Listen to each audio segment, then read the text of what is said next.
पढ़ना पढ़ने से आता है। स्कूल में जीवंत पुस्तकालय एवं पढ़ने लिखने की संस्कृति विकसित करने के लिए कुछ बातें सुनिश्चित करना जरूरी है, जैसे कि बच्चों के लिए उपयुक्त बाल साहित्य हो एवं बच्चों की किताबों तक पहुंच, यानी कि बच्चों के स्तर के अनुसार उनको किताबें पढ़ने के लिए मिले। पढ़ने की रुचि विकसित करने के लिए प्रोत्साहित करने वाला वातावरण, जिसमें स्कूल में पढ़ने लिखने की संस्कृति का विकास हो। इसके लिए हम पढ़ने की घंटी रख सकते हैं, जिसमें कम से कम 30 मिनट सभी बच्चे शिक्षक किताबें पढ़ते हैं। पढ़ी गई किताबों को लेकर गतिविधियां कर रहे हैं, जैसे कहानी पर बातचीत, पढ़ी गई कहानी को अपने शब्दों में सुनाना, अभिनय करना एवं इसी काम को लेखन के साथ जोड़ा जा सकता है, जिसमें बच्चों के साथ शिक्षक भी कहानियाँ कविताओं की कल्पना के आधार पर आगे बढ़ाते हैं। नई कहानियाँ कविताओं की रचना कर उनका भी कक्षा कक्ष में स्थान देना, यानी दीवार पत्रिका तैयार करना। और सबसे महत्वपूर्ण बात यह है कि यह प्रक्रिया निरंतर चलते रहना जरूरी है। जैसे ही बाहर घूमने जाते हैं तो वो नायक होता है, वो कुछ काम नहीं करता, उसके बाद डांट के भगा देता है। फिर वो जाती है एक दर्जी के पास, तो वो फिर उससे बहुत अच्छा काम करती है, बहुत अच्छी सिलाई करती है, बहुत अच्छा काट देती है, वो सिलने का काम करता है। उसमें मीमी नाम की एक लड़की होती है जो कानून सुनना चाहती है जी।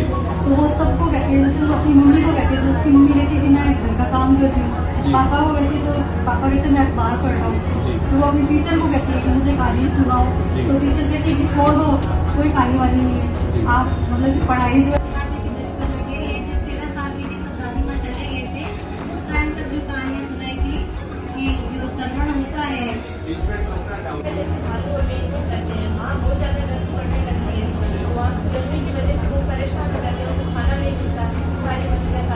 इसमें अर्जुन दास नामक एक व्यक्ति होते हैं जिनके ऊपर रहिए और खेती करिए, और जो भी आपका खर्चा होगा, जो भी आपको आवश्यकता होगी, वो हम आप तक पहुँचा देंगे। वो दोनों राजी होते हैं कि चलो ठीक है, आराम से खेती हो रही थी, सारी उनका जीवन यापन अच्छे से हो रहा था, खुशी खुशी सब रह रहे थे। जिन भाइयों और बहनों ने पुस्तकें पढ़ी है वो एक बार कृपया अपना पूरा हाथ ऊपर उठाएं, ताकि हमें पता रहे कि हाँ ये दो अच्छा, आपने इसका मतलब 2-3 किताबें पढ़ ली है। हाँ ये भी ठीक है, तो मैंने तो 3-4 किताबें पढ़ी है, तो 2 तो सुने। एक लड़का था, बहुत छोटा, मतलब 10 साल का था, उसका नाम था माना, और वो अपने माता पिता के साथ में जंगल में रहता था। लेकिन वही बच्चा होता है, उसको खेलने के लिए दोस्त चाहिए ना, आस पास वो खेलेगा और ही ज्यादा सही रहता है ना। तो उसका जो दोस्त था ना, वो एक हाथी था, उस हाथी का नाम था अपू। जाके मुझे खिचड़ी खानी है, तो वो कि ऐसे तो मैं भूल जाऊंगा, तो वो बोलता जाता है खिचड़ी खिचड़ी खिचड़ी, सारे रात से वो बोलता हुआ आता है, लेकिन वो क्या है गलती से गड्ढे में गिर जाता है, तो वो खिचड़ी की जगह क्या हो जाता है खाचीड़ी खाचीड़ी खाचीड़ी। अब वो आगे बढ़ता जाता है, अब खाचीड़ी खाचीड़ी बोलता हुआ आता है।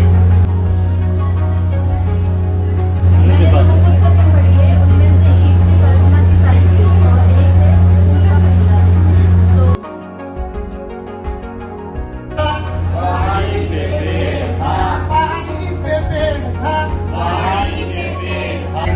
के जहाज में वो बैठ जाता है, जब वो लोगों को दिखाई देता है तो उसको लात मार के बाहर निकालने की कोशिश करते हैं।